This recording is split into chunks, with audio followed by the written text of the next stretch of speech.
Good afternoon, everyone. Commissioner Showalter, Budget Director, Dr.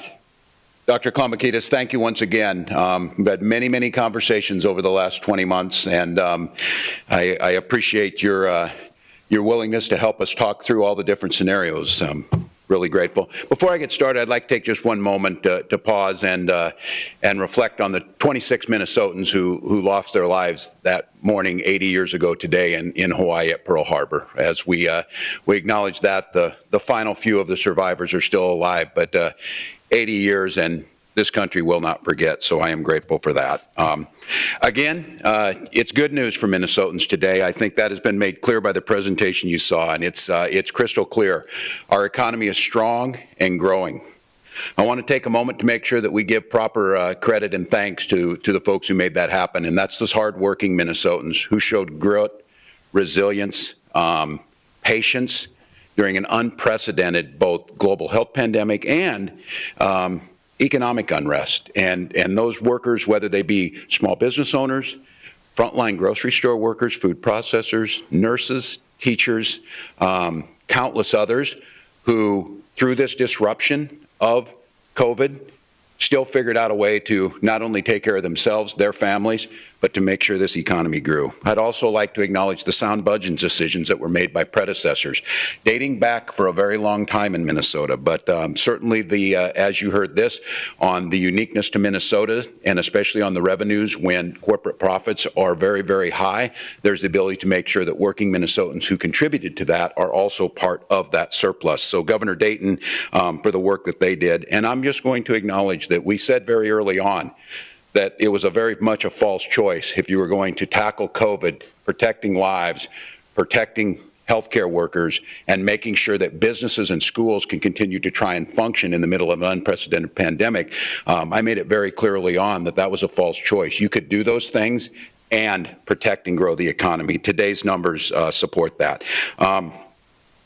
Now we've got a remarkable opportunity. We've got a remarkable opportunity to expand economic opportunity for all Minnesotans and move Minnesota forward in a meaningful and lasting way. There was a fascinating story. I won't call out the media outlet who had this, but it was by some historians who wrote and talked about other opportunities that came out of economic disruption and how the state approached those. And the one that they were speaking about was nearing the end of World War II and Governor Olson putting together a committee, much like we've done with our Council on Economic Expansion, that's made up of the CEOs of Fortune 50 companies. It's made up of Director of the Federal Reserve. It's made up of nonprofit organizers who are there to make sure that children have opportunities.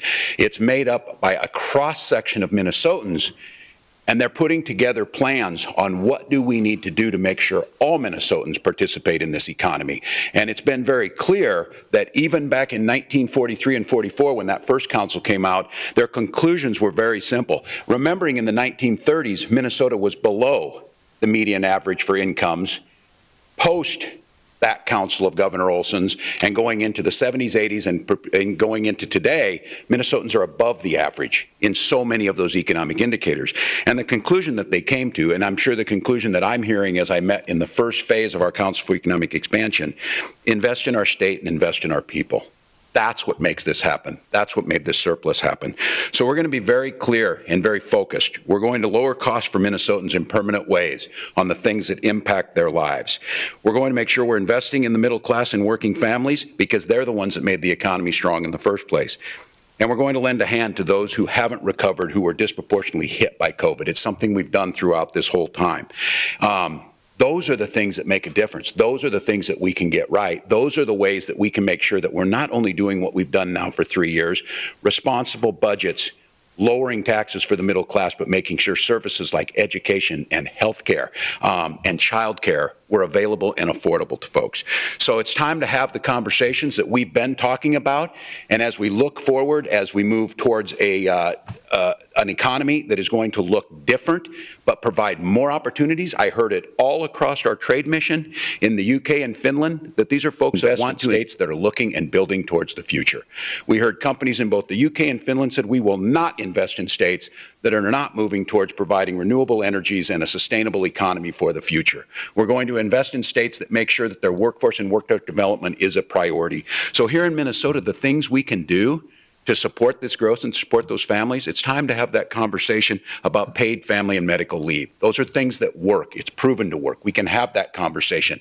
These are things that not only pay for themselves, they create a sustainable workforce at a time when businesses are looking to recruit and retain workforce. This is one of the things that makes it fair across there. We already know our large employers are already doing this because they know it works, provides a stable, well-qualified workforce. Now we can help make sure that all of our employers have that opportunity. Lowering the cost for parents and to caregivers. Expanding access to affordable child care, pre-K, and early childhood education. We've seen it time and time again. And just to be clear, that group of economic leaders that met in 1943 for Governor Olson and the group that's meeting now with me are going to come out with a set of recommendations. They're already previewing. This falls right at the top of the list. And in Minnesota, we prioritized childcare and the protection of childcare during the entire pandemic. Early on, making sure that first responders had a place to have safe for their kids, and then furthering talking about how do we make sure that a broken childcare system, and I would make the argument on the back end, long-term care system, starts to be corrected with both a quality of life and an economic engine. And it's time to lower the cost of health care. We've seen it during the pandemic. Too many Minnesotans, especially on an issue of communities of color and those in social vulnerability indexes that are much higher, had a much higher rate of infections to COVID and less opportunities to access that. We made the case for One Care in Minnesota, making sure that we're lowering the cost of health care for all, not just some that buy on the private market, not just through give-backs to the insurance companies, but a real fundamental shift in how we do that. And so many other opportunities we have, making sure that small businesses don't bear the brunt of what's coming, making sure we're investing in housing and those infrastructure investments we have, lowering the cost of energy for Minnesotans, especially in the short term now as we see changes to the economy, uses in energy shifting as it before, and you heard from the economists, expectations are it starts to stabilize by next year. We need to look for now what's impacting Minnesotans, and protecting the health and safety of Minnesotans. We can talk about public safety, gun violence, climate change, and the things that we now have the possibilities to do, all while making sure we're not putting the burden on the middle class. We're creating a work environment that, again, this year, per capita-wise, the direct foreign investment from other countries into this country, Minnesota ranks at the top of that. We rank at one of the top states for business to do work in. We have the longest 5-year longevity of startup businesses, and we have some of the highest investments in angel tax credits and startups. So what I have to say is I'm incredibly grateful to Minnesotans. This is good news.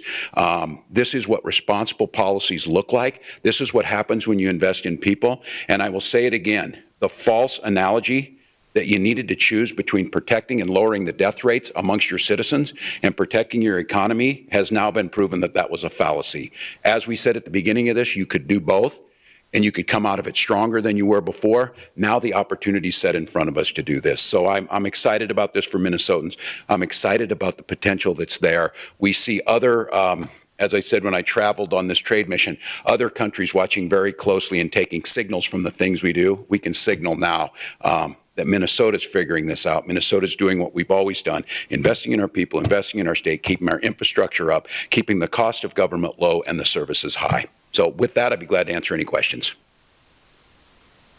This is obviously a massive surplus.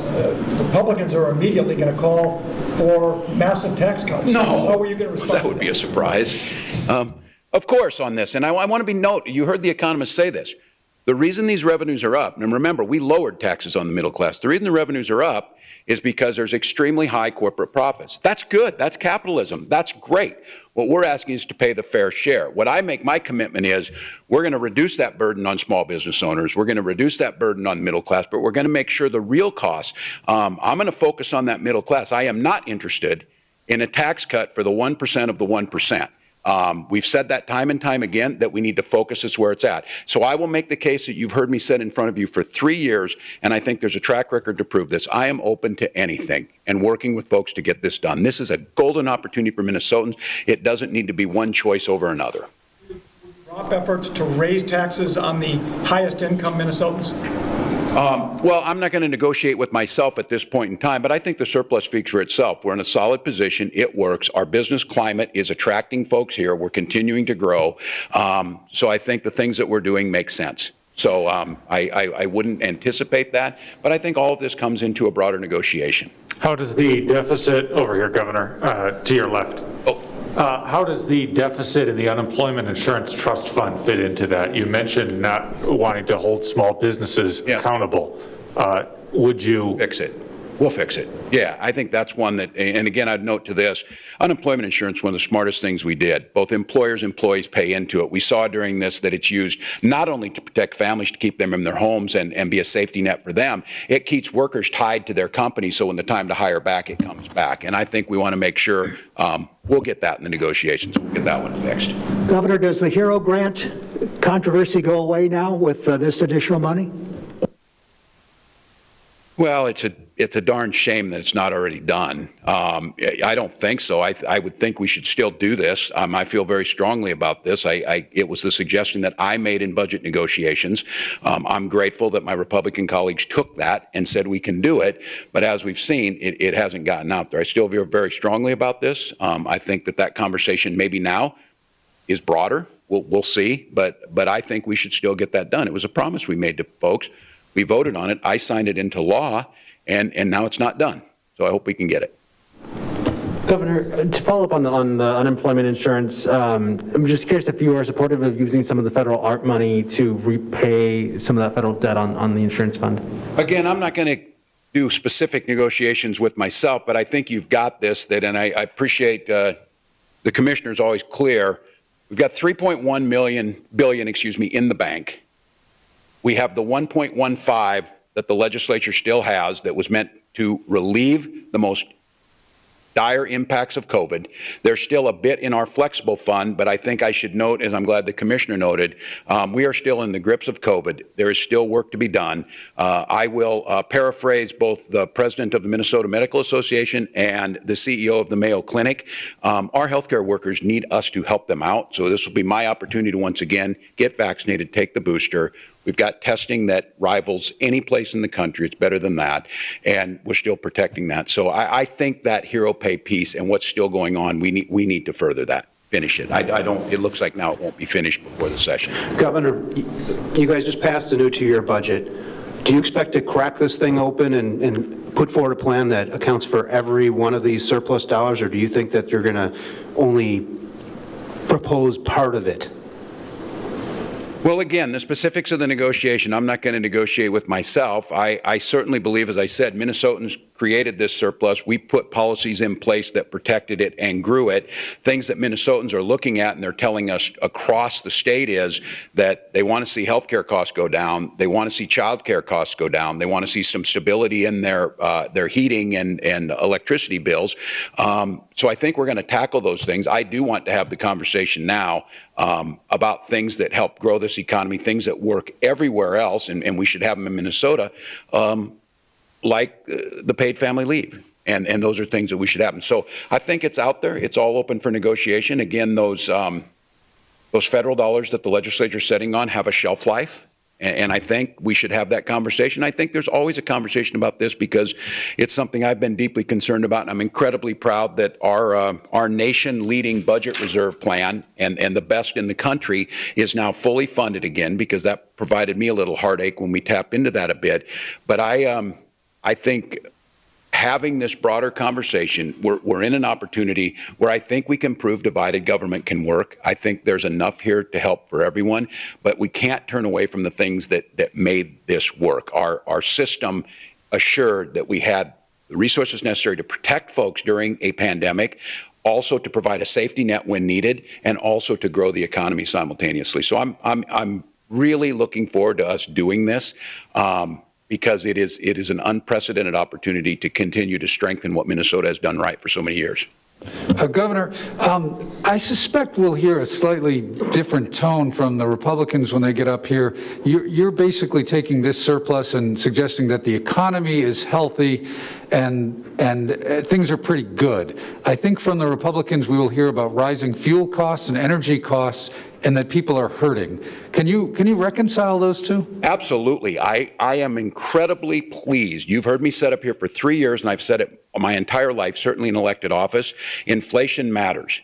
You've heard me ask us to budget for inflation, and I was dismissed by the Republicans. Doesn't matter. Well, guess what? It eats into family budgets. It eats into education spending. It eats into healthcare spending. So to pick a moment in time when a global economic upheaval creates what the economists will show will be a rise in this, absolutely. And I'm talking about making sure we ease the burdens, but I'm not interested in this idea that we're going to give all this money to the top and it'll come trickling down. That is not, again, if we would be very clear, if this would have been a massive deficit spending, you would have heard cut taxes. Also, to be very clear, had there been a massive deficit, I would have received full credit from them. And now today, I'm sure they're going to take a little of that. I'm glad to spread it around. I'm glad to spread the credit around because this worked. But we're talking about making sure that we're lowering costs for the vast majority of Minnesotans with good policies. And as I said, I'm open to all of those things across the board, but I'm not open to continuing on when I've got a teacher in southern Minnesota that family health care costs $25,000 and the school's share of that is $9,000. We can do better. And those are the things that strengthen our economy. So it is a golden opportunity. Let me just press you on that a little bit. Are things good in Minnesota right now, or are they hard? I think it depends on the perception you're coming from. And I think I've made that case through COVID from the beginning. There are some people that have done spectacularly well.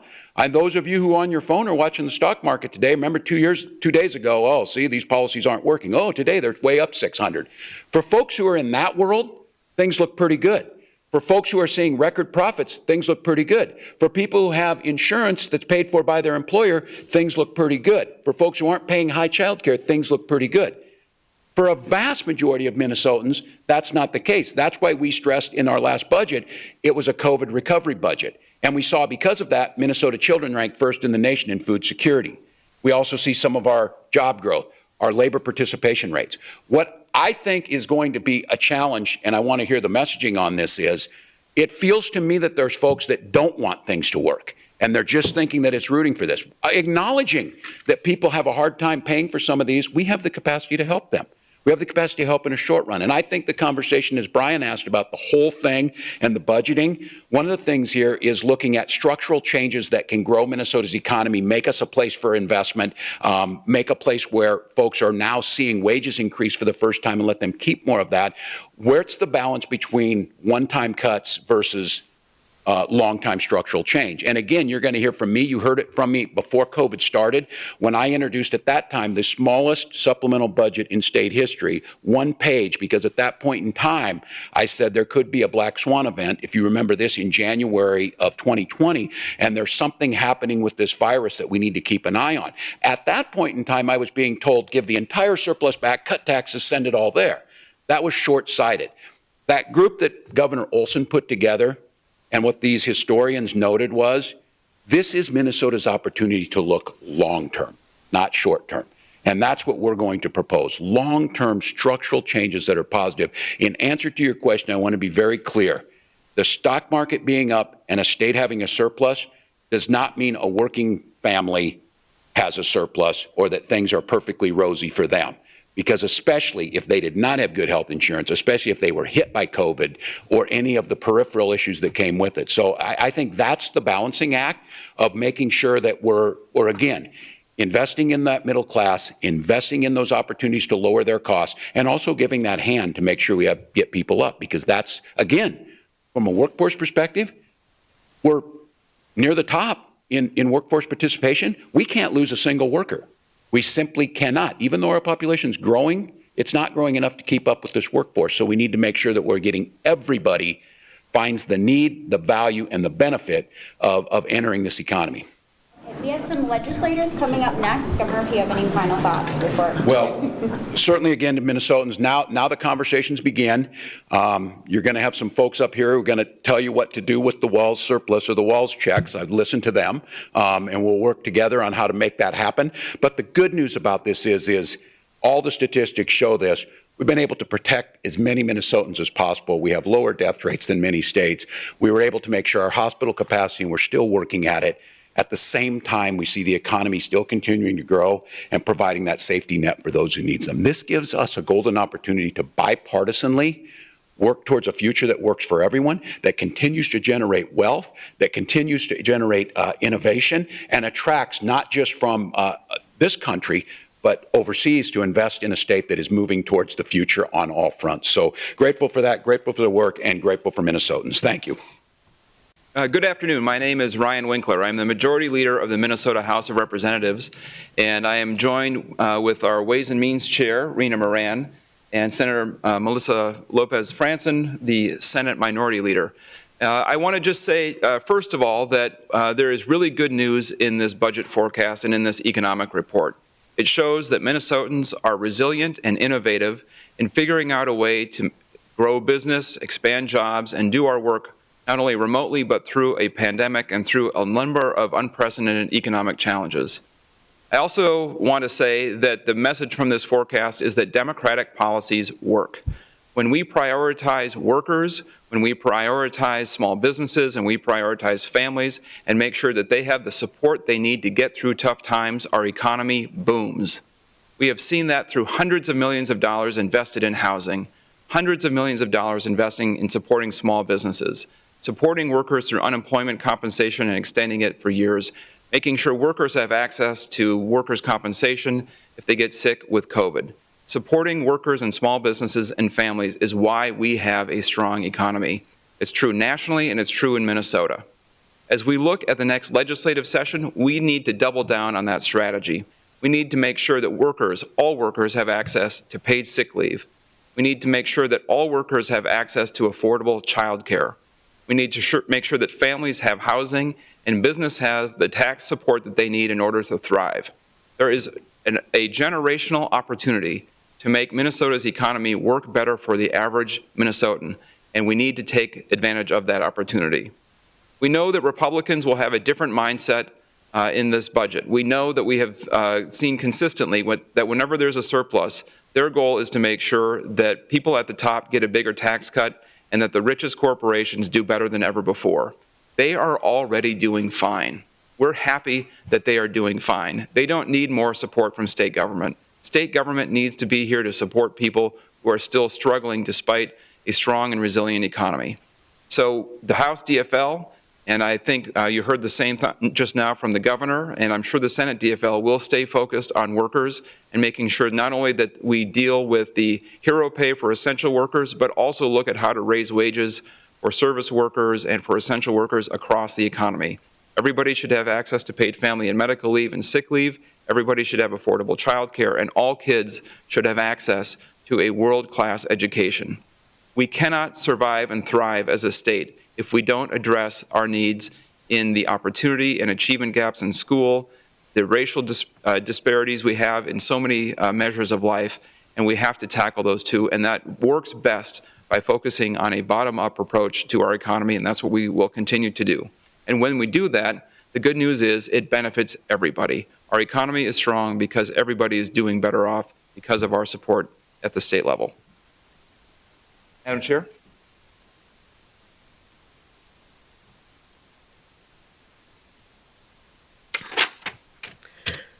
Well, hello. I'm State Representative Rena Moran, Chairs of Ways and Means Committee. As we stand here on this day looking at a $7.7 billion surplus, I look out into, the beautiful snow outside. And, as a state who has 4 seasons, we knew this was coming, but we did not know that this surplus was coming. And it is a good thing because we still have work to do in an era where we are still coming out of a pandemic. So today's budget forecast is great news. but it doesn't alter the uncertainty and the challenges that too many people are facing. Most importantly, those working on the front lines of COVID every day. For example, medical professionals, grocery and retail workers, teachers, to just name a few. The success outlined in today's economic outlook is a direct result of the dedicated, hardworking Minnesotans who keep our state running and who make Minnesota a great place to live. And as the economy continues to rebound, all workers and families deserve economic security, not just the very wealthiest. We still have a pandemic to navigate, and the health and well-being of people in our state remain at risk. Giveaways to the rich and large corporations would be wholly irresponsible and could risk our long-term outlook. When we assemble a supplemented budget this coming session, DFLers are committed to targeted, meaningful investments that put workers, students, and families first, with an eye towards equity. So all of us, no matter where we live, rural, urban, no matter where we live and what we look like, we can have a successful future. Thank you.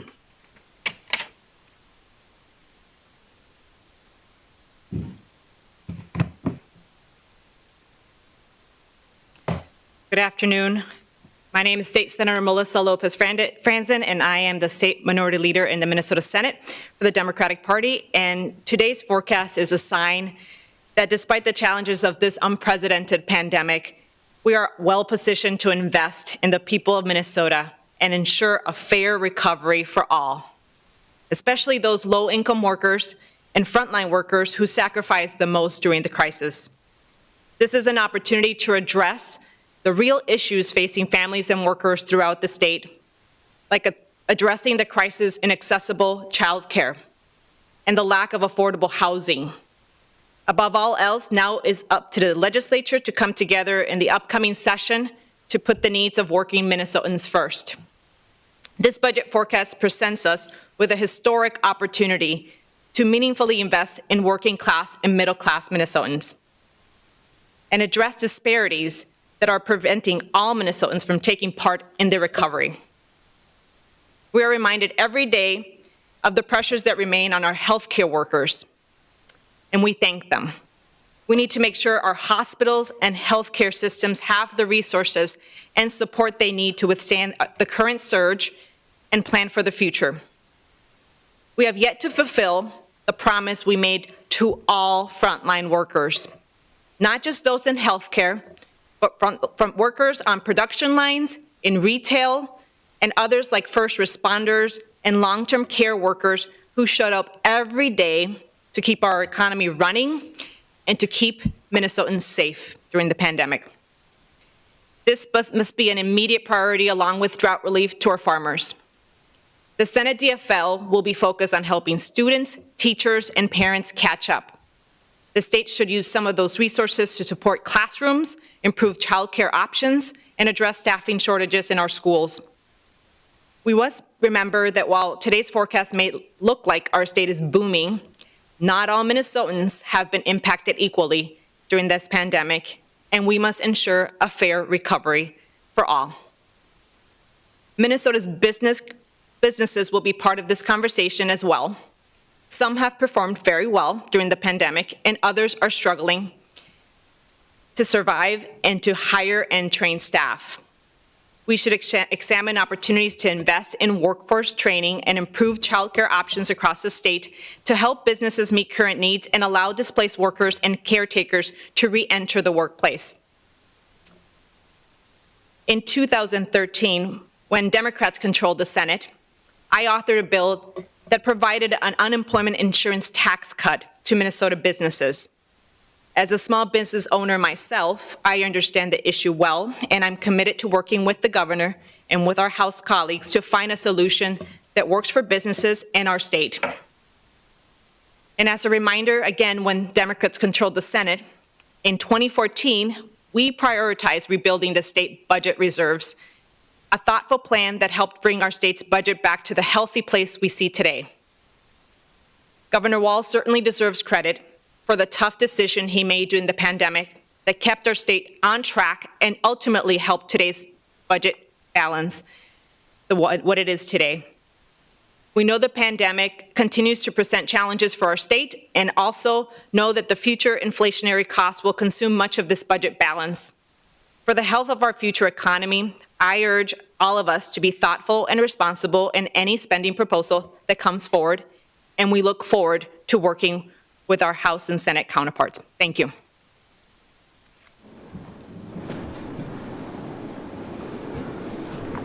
Can I ask over here? Who's first? Do you want to go? Go ahead. I used to think that if Republicans and Democrats had a bunch of money and all they had to do was figure out how to spend it, that would be easy, and then we watch the heroes check process over the summer. So is it possible you just get to the end of the session with a $7.7 billion surplus because the two bodies have such different priorities? Or is there so much money here that everybody gets a little bit of what they want? Time will tell. It's certainly possible that we end without using this surplus to do anything meaningful for Minnesota, but I think that would be terribly irresponsible for all of us to arrive at that outcome. I think that if we are focused on targeting support for Minnesotans who need it the most, we can reach a lot of agreement on a lot of important areas. I know, for example, that child care and early childhood education has been a bipartisan priority. Infrastructure has been a bipartisan priority, and there could be a way to move forward on that to fill in whatever gaps we have after the federal infrastructure bill. We have had opportunities in the past to work together on supporting schools across the state. We've been able to do that jointly. And in fact, if you look at the record during the pandemic of divided government, of House and Senate being under different leadership, we have been able to accomplish a lot. The question is always whether we have the political will this year to do it. I can tell you that the DFL House caucus is ready to go to work and ready to reach agreements with the Senate and with the governor to improve the lives of Minnesotans, and we never stop doing that, and we are not going to stop this year. So the heroes pay is a good little microcosm for this. The Republicans' most enunciated argument against the Democratic plan is that you spread it so thin that the dollar amount becomes insignificant. You got a lot of dollars now. Do you want to just throw money at the problem and have your plan now for all those workers with a lot more money? We have a lot more peanut butter to spread on the bread. But the fact of the matter is that the difference of opinion was not something we couldn't resolve within the working group that came up with the impasse that we did. The Democrats proposed an alternative of a hybrid, basically, where all workers would get something and a few workers would get just about double. That was very similar to conversations I had with Senator Housley. And we essentially were timed out on a willingness to even talk about it. And the whole conversation shifted to whether to fire Commissioner Malcolm and whether to prohibit vaccine mandates.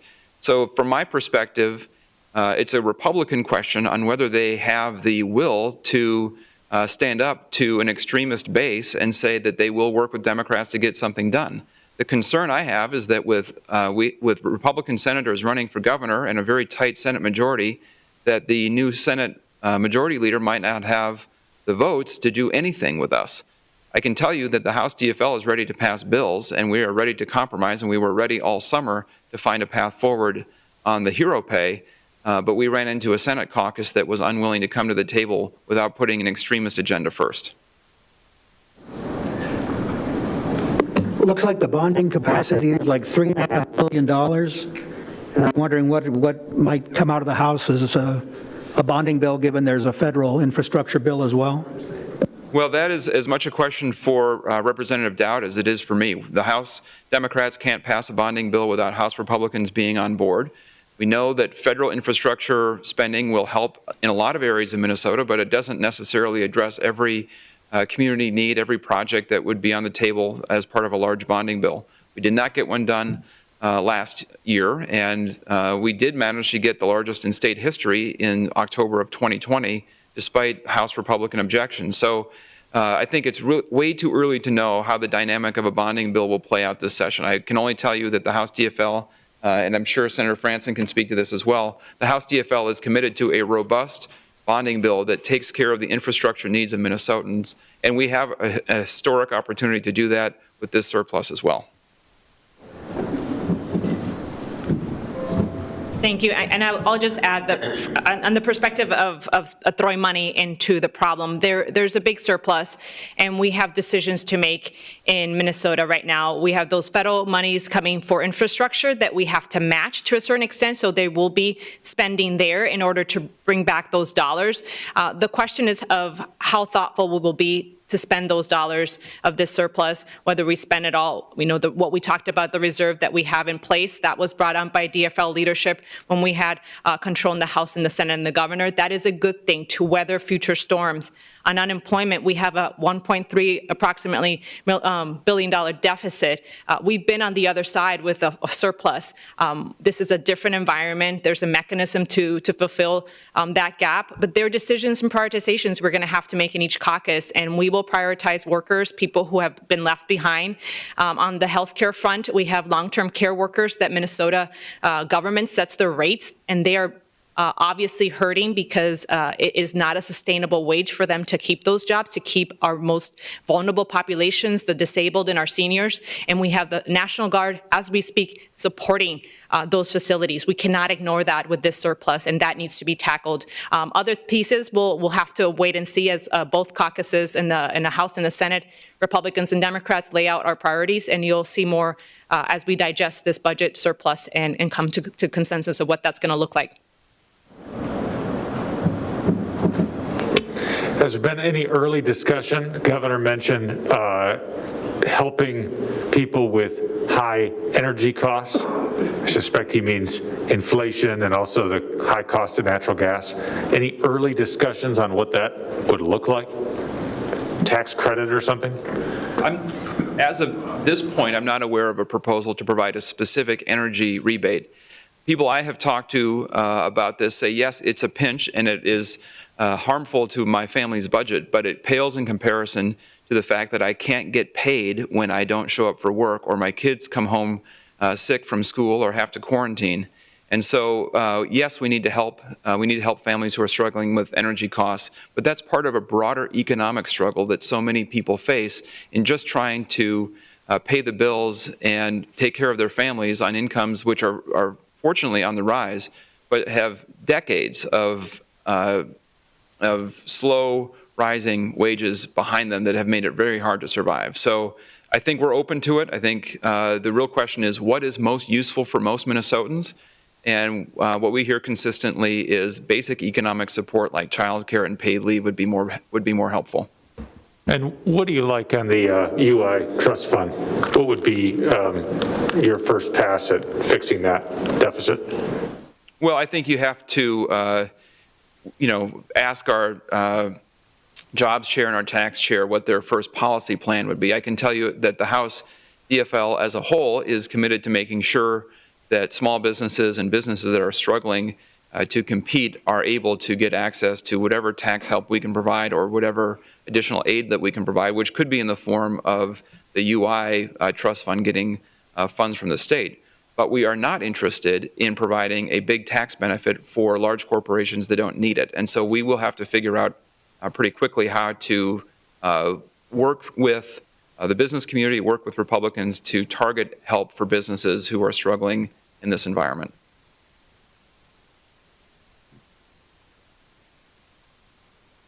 Thank you.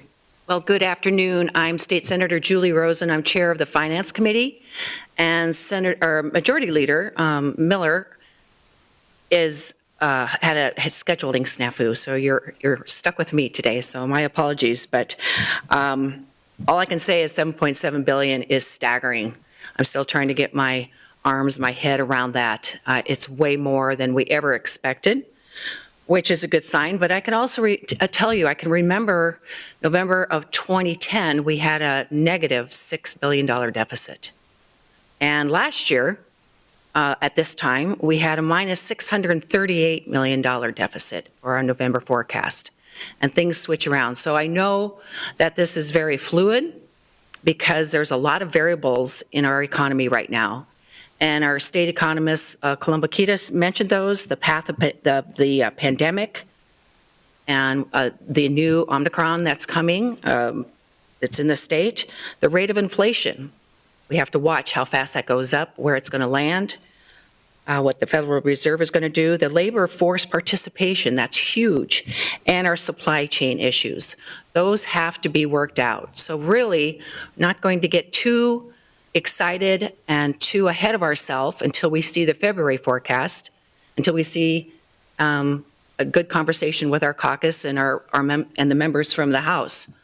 But I will tell you that I stand here with $7.7 billion surplus, and why do I feel so bad?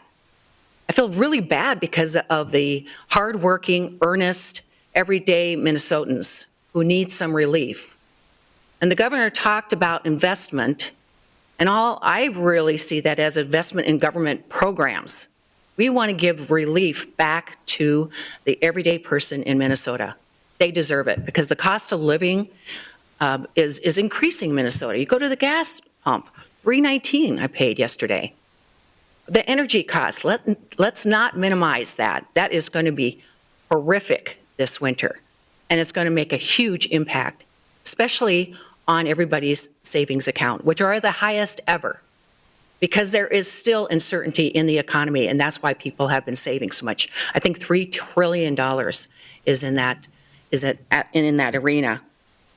So the Senate Republicans are very committed to working with the governor and, of course, the commissioners. And I would like to put a huge shout out for the last 2 years of work from our state workers and our healthcare workers. They have done an amazing job. As it's been said, we're the only divided government in the nation. We've done an amazing job with that. The other states look at us and go, how'd you do it? Especially that $500 million that we gave the governor to work for just COVID. No other states have even looked at that, and they're starting to look at that now. And he's got $240 million left in there that he can address just for COVID. So we're well prepared to go into this session and handle COVID. And then I should say we still have the $1.15 billion that needs to be allocated by June 15th, or it switches to the governor to allocate. And I truly believe, and I hope my colleague, Representative Dowd, believes this too, I know he does, that it's the legislature that's in charge of appropriating money. And so feel very strongly that we need to get that money out the door too, the $1.15 billion. And we need to give tax relief to our everyday hardworking Minnesotans. So with that, I will turn it over to Representative Dowd. All right, good. I was going to say good morning, but it's afternoon already. Good afternoon. Thank you, Julie. My response or just reaction, I think, to the $7.7 billion projected surplus is one of caution. I think we have very often found ourselves in this kind of perpetual cycle of deficits and then surpluses and deficits and then surpluses. And the way that we get there is by reacting too quickly and overspending.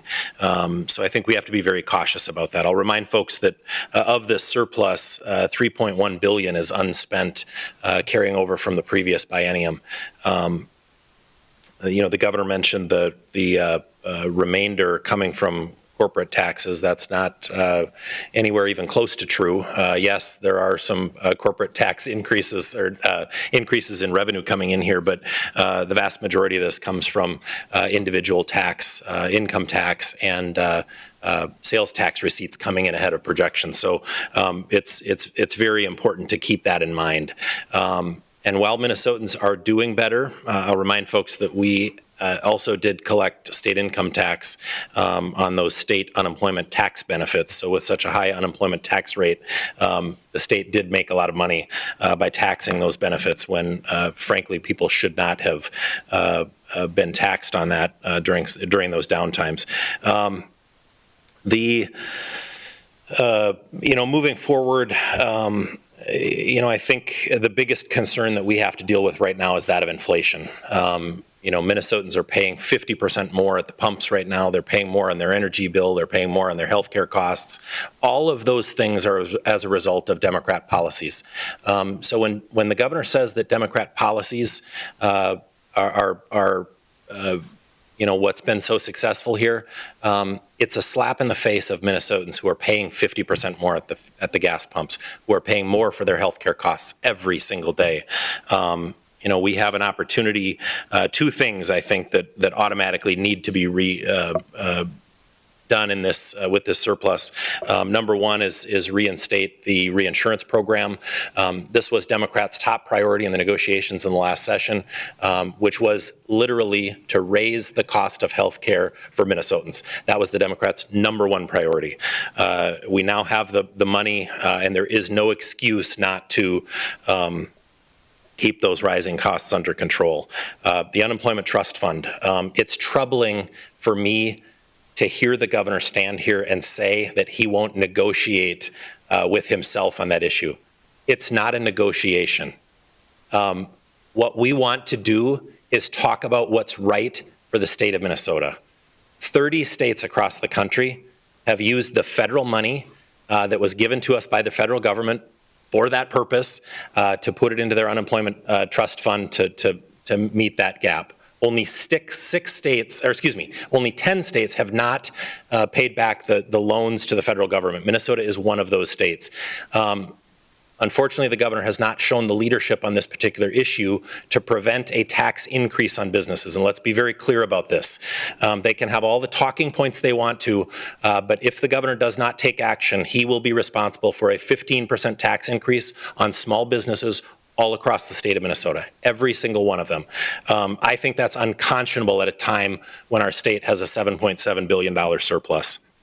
I think there's a lot of other things that we should look at and should be on the table. Before I move on, I want to just say that I will say his comment about the negotiations is a slap in the face. It's not a negotiation. Someone from the press rightfully asked him, do you support this position?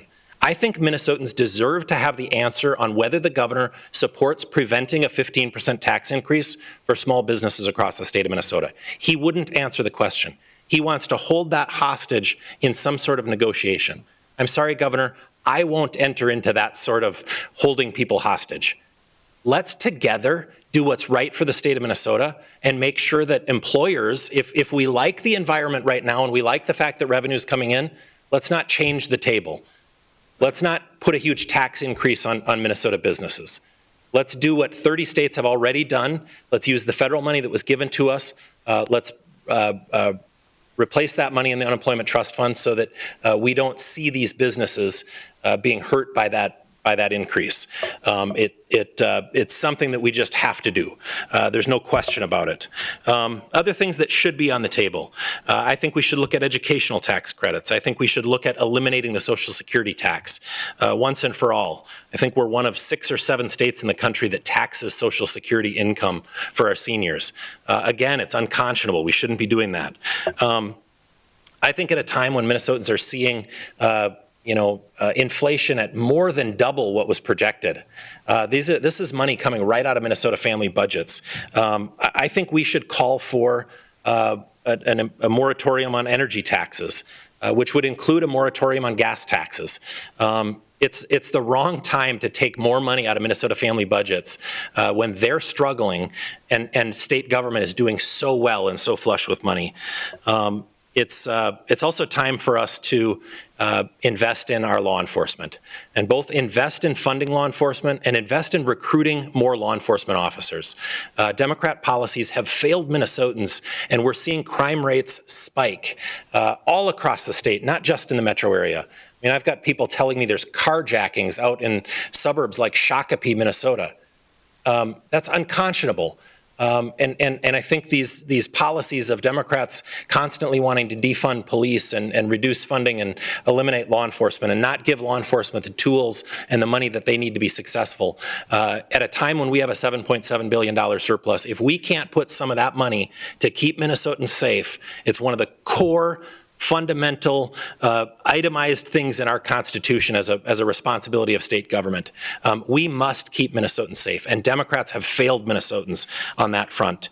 So there are a lot of things that we need to look at and talk about over the next session, and thankfully we've got some resources here that will give us the ability to do that. If I had one criticism of this governor and the leadership in the Democratic Party is they have failed, and I've said this before, they have failed to show any sort of imagination and creativity and inspiration to solve the biggest problems that face this state. If I were to say the number one problem that I think faces this state, it's the achievement gap. We're leaving low-income and minority students behind in our schools, and Democrat policies are responsible for that. They are absolutely responsible for that. Time and time again, we have tried to institute policy changes that have proven to work in other states to reduce the achievement gap, and Democrats have rejected them. And answered basically to the teachers union, whose only answer is more money. And right now, a student in the Minneapolis school district gets 50% more state money than a student in my school districts, and they have the worst results in the state. So putting more money in with no accountability, with no reforms in our system, is failing our students, and that is solely at the feet of Democrats here in the state of Minnesota. So we do have an opportunity to do some great things for this state, and I look forward to rolling up my sleeves and helping anyone, and I say that very sincerely, anyone who actually wants to solve these problems. But we cannot continue down these failed policies and failed paths that are hurting Minnesotans, and there are some great examples. If you're not sure if Democrat policies are increasing the cost to Minnesotans at a time when we have a huge surplus, look no further than elimination of the Reinsurance program or not refunding the unemployment trust fund. That will cause a tax increase on Minnesota businesses, which will hurt our economy. It will hurt their ability to rehire employees, and it will mean that we will see less revenue in the future. And Democrats know the answer. So what they need to do is put down the talking points, stop making these issues partisan. Let's roll up our sleeves and do the right things for the state of Minnesota. And I'm ready and eager to do that. So with that, I think we'll take some questions. My question. Irresistibly quiet about tax cuts. Ordinarily, when there's been surpluses much smaller than this, the first thing you've said is across the board tax cuts. You seem to be hesitant to go there. Is that because of the caution? You know, this is the, it's the, what is it, the 7th of December, technically the November forecast as we call it. We're going to get another forecast in February. I think our message is let's be cautious. Let's not overspend. Let's not overreact. Let's work together to decide the right approach. And yes, we do believe that government is collecting more money than it needs from Minnesotans. That's a fact, right? I mean, that's what a surplus is. We fully funded state government in the last budget cycle just a few months ago in July when we closed out the special session. So we fully funded our state budget. And now we see this huge surplus, which means literally that we are collecting more money than we need to operate state government from Minnesotans. There is no other answer than to give some of that back. I gave you a few examples. We think it's prudent to do that, but we also want to be measured in our approach to make sure we're doing the right things for a long-term stability and stable budget for the state of Minnesota. We don't want to do things that are irresponsible. So yes, we do believe that we need to give some of that money back. I gave you a couple of examples, but what we can't do right now is just double down on spending on a bunch of failed Democrat programs, and I think that's what we need to resist as we move into session. And when we are more than willing to roll up our sleeves and work with Democrats to solve those problems, but I think what we have to do is put Minnesotans first, and the problems that need solving will become very apparent. And Julie wants to add on to that. Sure. Go ahead. Yes, thank you for that question, Tom. And I just want to make it clear that even the governor was, again, talking about investment in government programs. That's how I read that. We're talking about relief, tax relief for the everyday hardworking person and the checkbook. We're not going to commit, as the governor said, I'm not going to commit to anything until we have a healthy, robust discussion in our caucus. But I can tell you the Senate Republicans are very zeroed in on trying to provide some relief back to Minnesotans. We don't know the $7.7 billion and the correlation with the federal stimulus dollars. It's too early to tell. We don't know what's going to happen after 2024, 25. And so we need to be very cautionary about how we spend. But right now, Minnesotans need some relief. And for us, that is giving some money back, however that looks like. But we're probably going to give some money back. Representative Dowd did mention the Social Security. There's a whole bunch of avenues that we can do, but we will absolutely work alongside with the governor and the commissioners and our colleagues across the aisle to make sure that we get the right package and relief out there. Senator Rosen, do you anticipate adding more money to the frontline worker pay fund to get that moving? I mean, it's money that's one time and would go back to folks. Well, again, I am hesitant about committing my caucus to anything without a discussion with them, but it's still, I believe, on the table. But the Democrats, what they were proposing, would give my group home $75 per person. That's all. That's not reasonable, and that's not going to make any impact on them. And frankly, I think we can do much better. Senator Ard? Let me just respond really quickly to that one, and then we'll take another question. This frontline worker thing, I think, is something that Democrats really have failed to step up and show the leadership that Minnesotans expect out of them. This is frontline worker pay money. It's for frontline workers. That's what the title of the bill was, right? So, Republicans' position is pretty simple. We believe the money should go to frontline workers. That's our proposal. It's amazing to me that we can't just keep the frontline worker money for frontline workers. Democrats have thrown in so many of their special interest groups that frankly that money is going to be so diluted, as the senator said, $75 per person. That's not helping anyone. We can give real meaningful help to our frontline workers who were affected the most and suffered the most and were really putting themselves out there and risking the most during COVID, if we keep this to actually frontline workers instead of just giving it to everyone. And I think when you give it to everybody, you dilute the meaning. So Republicans' position is simple. We want the frontline worker money to go to frontline workers.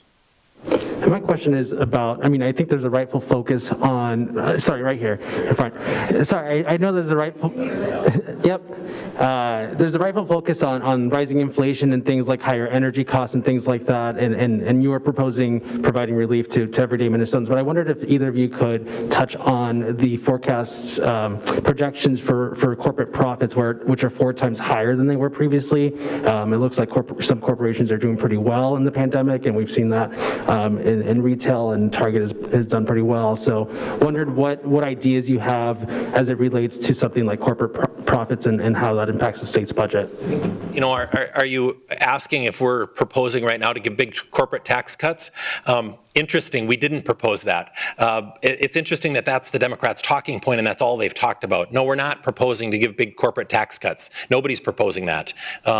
Did we see some additional revenue? Yes, but we've seen 3 times more than that came from our other revenue sources in additional surplus. So, it's only one small piece of the pie, and proportionally, I think you'll find that the other pieces have come in even more than we've seen from that. But we are not at this time proposing corporate tax cuts, and our proposal gets to come from us, despite how many times the governor has said that Republicans want big corporate handout. These are just talking points.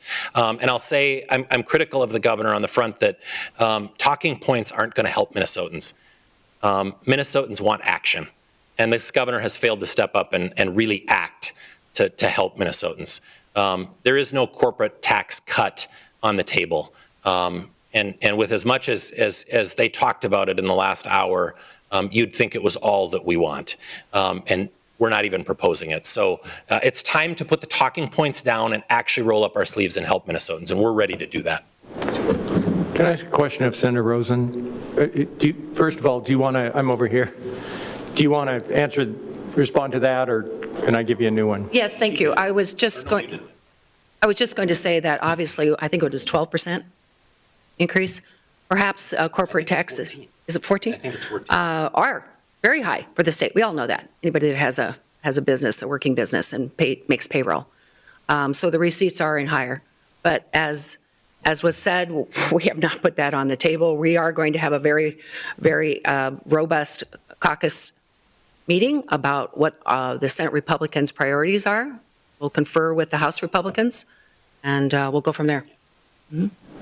Thank you. I'm going to ask you, Senator, if you can sort of read the room of the legislature next year, and I know that's difficult, but as I asked earlier, two things can happen. One, the two houses can go into their corners, be asking for different things, never agree on anything, and then just go out and campaign on those points. Or there can be something that's happened at the ends of some sessions where everybody gets some of what they were looking for and you reach an agreement. I'm trying to get your sense of where you think the atmosphere of the legislature is going to be next year, and which of those two approaches do you think is more likely, again, in an election year? Well, you said one of the magic words, and that's election. Another magic word is redistricting. It's going to be coming out, the map, and everybody's hair is going to go on fire once that comes out. So that perhaps throws a different dynamic into it also. My good friend, Dwayne Benson and Roger Moe, would always say there was more arguing when there was a surplus than when there was a deficit. And that is so true, what I've lived through in my 20 years.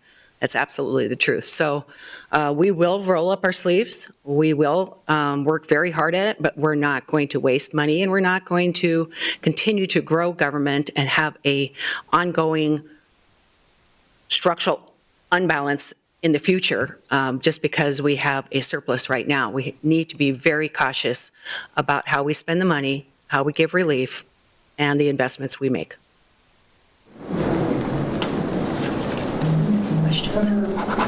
Senator, do you buy, I think you were in the room when I asked, or when Representative Winkler talked about inflation, he said that's a pinch on a family's budget, but it is not the same as when somebody is going to take no money home because they can't go to work because they don't have paid sick leave. They have to, or they don't have childcare, and they have to actually stay at home with a kid who's sick or in quarantine. What's your take on his take? Well, actually, I didn't really hear that too well, but I will say with the inflation comment, which always comes up every time we have a November forecast, we always are talking about inflation, which really tends to put in an unbalanced budget going forward. But I told the Commissioner Showalter that we will have this conversation in our finance hearing hopefully next week on this budget, if he does give me a sincere conversation about a closing budget, a budgetary balance report, which they've been pushing back on. And to someone's question in here about the variations between the November and the February forecast, perhaps that budgetary balance report, closing budgetary year-end, closing budgetary balance report would show us a clearer picture going forward, and we can really get to work right away. So the conversation will continue. You want to answer? I just wanted to comment on the gas prices, and any insinuation that that's a minor thing that doesn't impact people. I'll remind them a little of my history. I was a county commissioner prior to the 2010 election in Isanti County, the next county north of the metro area, and I joke and say that 100% of our folks in Isanti County drive into the North Metro for work every day, and it's not that high, but it's to demonstrate that it's a large number of people. And I remember, after President Obama was elected in 2008, gas prices went from $2 a gallon to over $4 a gallon. And when you commute distances like that, I remember that when I was county commissioner up there, we were at times the fastest growing county by percentage in the country a couple of times, right? I mean, that was kind of the boom where the growth was happening north of the Twin Cities metro area. And all of those people were commuting in. So they were all spending a large amount of their budget every month paying for gasoline in their car to get to and from work. And when those gas prices went up, it hurt those families in a way that we then went to a community that had the highest foreclosure rates in the entire country. So to say that, gas prices moving a little bit here and there doesn't impact people's families. I take that very personally because in my district, I know dozens of people that lost their homes and their livelihoods because of the impact of gas prices on their budgets. So there's no need that we have needed to see gas prices go up by 50%. And while Governor Walz doesn't have a ton of control about that, it is kind of shocking to see Democrats continually proposing a gas tax increase on top of the already skyrocketing gas prices when we have a $7.7 billion surplus in our budget. I mean, it just, this is how I would describe that. The governor is tone deaf, right? To think that we need to take more money out of Minnesotans' pockets at a time when we have the largest surplus probably in our state's history. It's shocking. So what should state government do about the gas prices? Well, I mentioned a couple of things. We should put in place a moratorium on energy taxes and a moratorium on gas taxes. And I think the governor should come out vocally and say that he's in support of that. That would let Minnesota families know where he stands. If he's not willing to do that and he continues to propose tax increases on energy, and it's not just tax increases on energy, right? It's also policies that increase the cost of energy. These are Democrat policies that are failing Minnesotans. People know that their electric bill costs more than it did 5 years ago, and they know who's responsible for it. And we're seeing the public's reaction to that, right? The political environment right now is better for Republicans than it was at this point in 2009. And I think we all saw what happened in Virginia. So my hope is that this governor and Democrats in the legislature actually listen to the voters, actually listen to the citizens, and join us in doing some things that actually can make a difference for people right now. Any other questions? All right, thank you all so much. We appreciate you. We do answer your questions.